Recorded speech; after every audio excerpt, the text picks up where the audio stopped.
We are here right now with testing out, we're doing something different. We're testing out a brand new show called The Doc and Doc Show. My pleasure to have Dr. Greg Jenkins, who's been a medical doctor here in Santa Clarita, tied in with Henry Mayo for many, many presidential terms out there. We won't count how many, but we'll go back a number of administrations. And as do I go back many, many administrations. And also now Dr. Judith Curtis, who is a doctor, a sex therapist. That's correct. What exactly do we mean by sex therapist? The study of human sexuality. I'm a board-certified psychotherapist first. Second, a certified sex therapist, and by the way, I'm an ordained interfaith minister.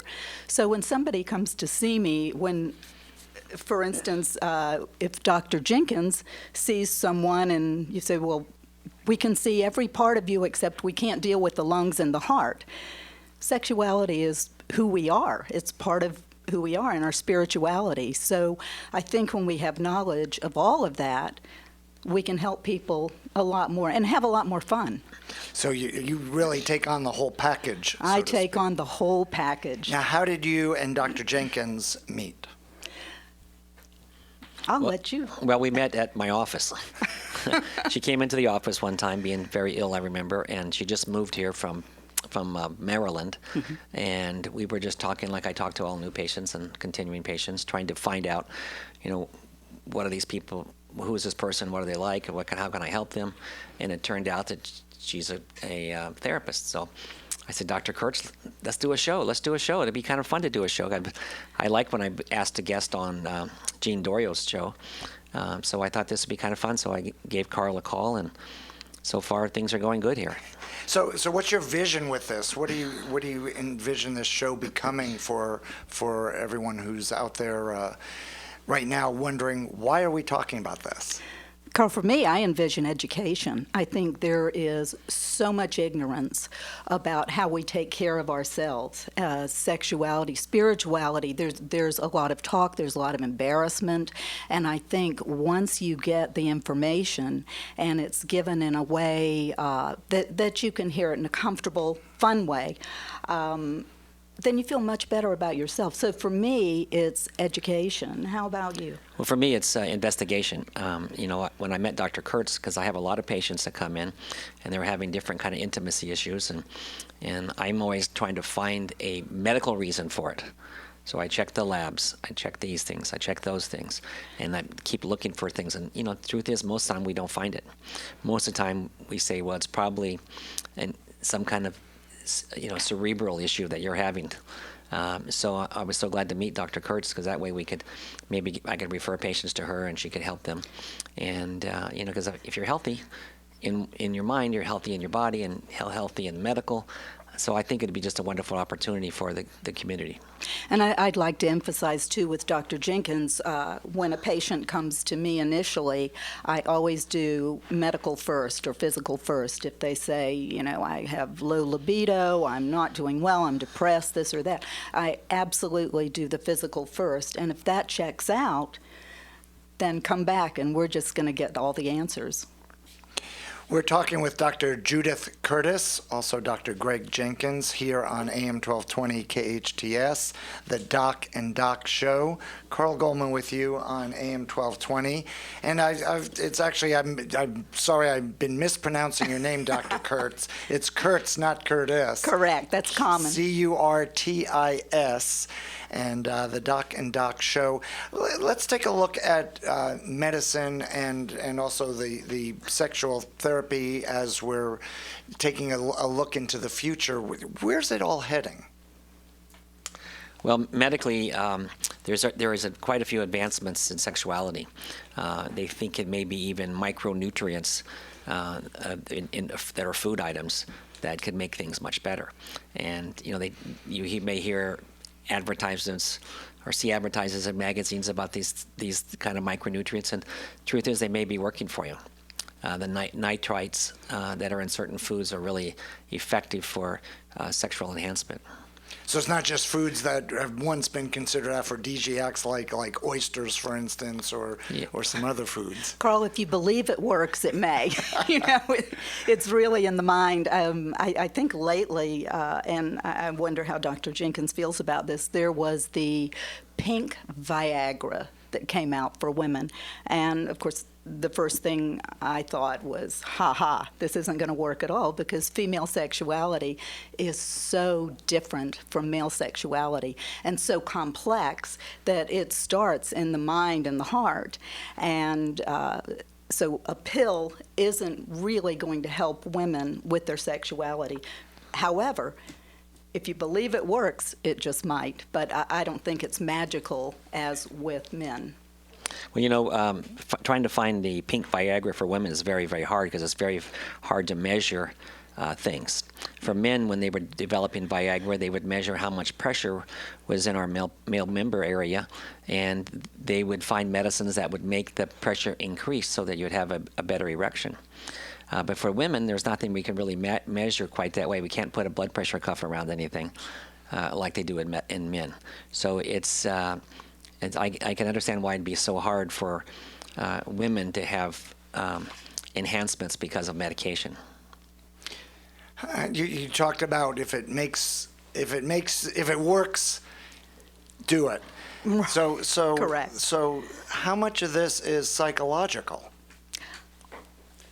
You're talking to the psychosexual person here, so I think most of it is psychological. It's what we've been taught. There's been so much ignorance. I think especially in our culture about sexuality, parents they love their children, but they don't know how to be open and talk to them about it. So there's tremendous ignorance. I have high-functioning, professional, wonderful people who will come to me with these ideas that maybe someone that they believed in or trusted with multi-degrees told them. And it's not true at all. I've had many patients come to me saying, well, you're a sex addict. And there is no sex addiction. I'm sorry. And that could be the topic of an entire show, is talking about that. We're hoping. Yeah. We are hoping. No, I think that, and from my perspective as a physician, I have quite a bit of information that I can share, and hopefully people will call in and ask questions, and we can move on from there. That'd be good throughout the show, and then those who are a little uncomfortable talking on the radio, we can also set up a separate email for this on a regular basis as well. We invite that. We really do. And any subject we'll be happy to talk about. We're not going to be shy or scared or, pussyfoot around anything. We're going to be direct and respectful, and hopefully we'll get some great information. You don't even have to pay for it. It's the Doc and Doc Show, coming soon here on AM 1220 KHTS. Doing our inaugural test right now with Dr. Judith Kurtz. Thank you. I got that right. Good job. And Dr. Greg Jenkins, the Doc and Doc Show. Let's take a couple minutes and just learn a little about each of you and maybe give us a bit of a background. I was teasing about you, Dr. Jenkins, being here for many presidential terms, but you certainly match me in as many presidential terms as we have. But you've been here in Santa Clarita for many, many years. Yeah, I actually moved to Santa Clarita in 1966. Wow. So that goes way back, way before John Boston. But and then I went to College of Canyons for a couple of years after they opened and transferred to UCLA. And I graduated from UCLA in a public health major. And then I went to medical school in St. Louis at Washington University.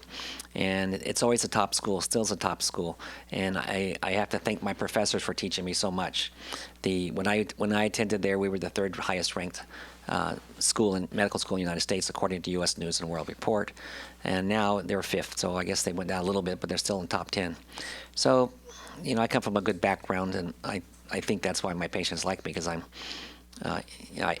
informational and know how to work up to certain kind of illnesses. I was with the fearless leader of College of the Canyons on Monday, Dr. Diane Van Hook, and she loves to quote things, and I tease her about quoting stuff. But she actually said something about her students now, particularly in the technology fields, the ones that are taking specific courses there. And she said, whatever they're learning right now is totally out of date in 6 months. And that had a dramatic impact on me. How do you keep up with all the changes in the medical side, Dr. Jenkins? Well, I receive several journals electronically that I go through every month, and because the new medicines that are being released have new side effects and new contraindications, so we have to be on top of those. And then I imagine, Dr. Kurtz, in your field, it's also changing very, very quickly. It does. The latest change that I've gone to conferences on is the transgender community and how that is looked at. And whatever people think, the new shows called I Am Kate, I think it's judge the way you want, but I think it's very, very healthy for people to get some information. So that's what I'm all about, is information education. We've come a long way on TV, and even a show like this would be considered very, very risque going back. I started in radio, and songs like the Rolling Stones' Let's Spend the Night Together had to be, yeah. if you remember, that had to be changed on the Ed Sullivan Show to Let's Spend Some Time Together. Now I tell my kids about that, and they're laughing at the whole thing, and it just shows we've pushed the envelope. Each month we seem to push the envelope a little bit further and further down the road. I want to take some time and learn about your background, Dr. Kurtz, but we want to take a short break. We'll be back in a minute. The Doc and Doc Show on your hometown station, AM 1220 KHTS. Your hometown station, AM 1220 KHTS. Carl Goldman here as we test out a brand new show, The Doc and Doc Show, with Dr. Judith Kurtz and Dr. Greg Jenkins. Dr. Greg Jenkins has been a prominent medical physician here in Santa Clarita for many, many years, working for a long time with Henry Mayo, and we'll talk about that in a minute. And then Dr. Judith Kurtz is new to our community, but so nice to have you part of this, the sex therapist side of the Doc and Doc. Yes. Why don't you share a little bit of background? You're just learning where Trader Joe's is and where everything is here in Santa Clarita. You're going to have to come to our Home and Garden show, and we'll just introduce you to everybody in town I this will weekend. be there. I will be there. I love this little community. And I say little community because you go downtown LA. I have 2 offices now, and I'll tell you about that. I bring a 25-year practice full-time from Florida, working with high-functioning professional people. Loved all of my patients. They were absolutely wonderful, but decided to make a change, come out here, open an office. I graduated from the University of South Florida, where I got my master's. Had a degree in women's studies, thought I'd be seeing all women, and I see mostly men, which is a lot of fun. After I started my practice, I became a licensed clinical social worker, and I found that seeing couples, there were a lot of sexual questions that I really didn't have the answer or the authority to know. So I went to the American Academy of Clinical Sexology for an additional 3 years, got a doctorate there, did the dissertation, and learned so much, and started doing television. I was the go-to shrink whenever a sports figure or a politician acted out, and of course that never happens, right? So I was. So you were on every other day. week. Yeah, every other day, I was going to say. Finally, they would come to my office, and it was a great deal of fun. But I wanted to bring. Tiger Woods probably created a whole new revenue stream just for you. Oh my gosh, radio, TV, it really was kind of fun, and that's the sexual addiction piece that I cannot wait for us to talk about. So I enjoyed the practice, but decided to make a complete change, come out here. I have an office, a private practice here in Valencia that I love, and I'm currently opening a new practice in Beverly Hills, which I'm just enjoying. I'm meeting a lot of people in Beverly Hills, and I think there's a huge need for what I do there, so I'm pretty excited. What motivated you? You mentioned that you couldn't answer a lot of questions, so all of a sudden you ended up in working on your PhD. But what was the transition? What was that catalyst that motivated you to just suddenly jump in and become a sex therapist? I would love to give you a brilliant answer, but when I was looking at working in the corporate world doing psychotherapy, a flyer came across my desk saying, would you like to be a sex therapist? And you can go to the American Academy, which is very, very well respected. Where are they located? International. In Winter Park, Florida, and Miami. And just absolutely wonderful. So I got a lot of education. I met a lot of international sexologists. Took me a year to be a certified sex therapist. And Florida, I think, was the only state that makes you go through all of this to say that you are a certified sex therapist. I haven't found it anyplace else, but I'm so delighted that I have that education. And I could never answer questions with patients. I could give my opinion, but I couldn't answer questions with authority, and now I can. And it opened up a whole new world. It really did. So that was the big motivator for you. Huge. Dr. Jenkins, how about you? You started out at College of the Canyons. I never knew that about you, Yeah. but so a wonderful, wonderful College of the Canyons graduate in a long list of tremendous graduates from COC. What was the turning point for you to decide to get into medicine? Well, when I was in high school, probably wasn't a good student. I was a student, but not a good student. And then one day, they had these career opportunities day, I think it was called, and they had different professionals come in and interact with us. And the pathologist was there with some organs that had been recovered, and they were showing these different parts. And so that's really interesting. That'd be fun. I like that. My brother happened to be an operating room nurse, and so I would talk to him about it, and I got really excited about it. So when I got back to here and started going to school, I said, I'm going to do that. When I got out of medical school and residency, I actually, talking about Beverly Hills, my first office was in Beverly Hills for 3 years, but I couldn't find a way to get down there. Day or night, it was always traffic, and it's still all traffic to get to Beverly Hills, because I was right across from Cedars-Sinai. And those are the days when I used to do a lot more hospital work, and so I'd make phone calls in the middle of the night, try to drive down there, fight the traffic coming back. So I said, I'm just going to open up a shop here in my own town. So that's what I did. And now you have your own shop, and you're still affiliated with Henry Mayo, correct? Yes, Yeah, under what capacity? Well, I'm not on any committees this year other than the Family Practice Committee, but in the past I've been the Chief of Staff twice, Chairman of Department of Primary Care 3 or 4 times, Chairman of Credentials. I've been a whole bunch of, but this year I'm off. This year I'm just working hard in my office. Yeah, you're just relaxing. Right. Yeah, that's a joke. Dr. Kurtz, if you could ask Dr. Jenkins one question, what would that be? Oh, wow. I probably have a zillion questions to ask him, but I do want to say, as a patient of his, and I can say that because I don't have to respect the confidentiality for me, so I'll out myself. He's a wonderful diagnostician, and that was what I needed when I walked into his office with this terrible pain that I thought, well, I'm having a heart attack, I'm dying, I don't know what this is. And it was simple. He got me well within a few hours, so that was tremendous. How do you feel, Dr. Jenkins, about giving birth control to teenagers? I think we should give birth control to anybody who wants it. It's a very simple answer for me. This is why I like him. But should the parents be informed about it? And what age do you allow that confidentiality to start? And what age should parents still be informed about it? Well, to be honest, I think if a 17-year-old comes to me and wants birth control pills, I get it for him without talking to the parents. But, if they're an emancipated minor, they don't need to have anybody there. But most of the kids in this community are not emancipated. They live with parents. But, the unwanted pregnancy in a teenager is a terrible thing.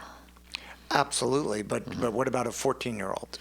Believe it or not, I've delivered a baby in somebody who was almost 14. Wow. So I don't know if they were happy. That's not the kind of question I asked as I delivered the baby. But the girl was 13, almost 14. But I guess the question is, would you let the parents know? If they call and ask. But So you wouldn't you'd give the birth control without seeking I would. permission from the parents first? I would, yes. How about you, Dr. Kurtz? If you could give out birth control pills, I don't know if you're able to do that. No, I don't write Right. prescriptions. However, you better believe I would. I mean, I think there's so much denial with parents and so much lack of communications with parents and their teenagers that these kids are in trouble. I mean, these kids, they're babies having babies, and they don't know enough to be able to ask the questions, how do I take care of myself? I don't see patients generally under 21 years old. However, if a teenager has problems with gender issues, I'm delighted to see them, but the parents have to agree that I get to see the patient by themselves, and they have to trust me. And it has to stay confidential then. Has to stay confidential, absolutely. So, and then the child will feel more secure, and they'll be able to talk, and I can help them to stay safe. That's the important piece. Well, I'd like to say on that is that sometimes when I talk to parents who are unhappy with their child's behavior, I'll say to them, eventually they're going to have sex. Eventually they may want to take a drink, or they may smoke, or they may take drugs. So just try to be the best parent you can right now, and tell them about the dangers of some of these things. You're listening to the Doc and Doc Show here on AM 1220 KHTS. Carl Goldman with you, along with Dr. Judith Kurtz, Dr. Greg Jenkins. I put Dr. Kurtz on the spot, so now I'll put you on the spot, Dr. Jenkins. Okay, what I'm ready. question would you like to ask Dr. Kurtz? It's not easy, is it? I think I'd like to hear from Dr. Kurtz about gender reassignment surgery. Gender reassignment surgery. Mm-hmm. And once again, that's a whole nother show, isn't it? Absolutely. I've met with many surgeons who, and especially one, Dr. Marcy Bowers, who does the gender reassignment. There's so much going on now with that, and my feeling is you have to vet the patient that it's not a personality disorder, that they truly have gender dysphoria.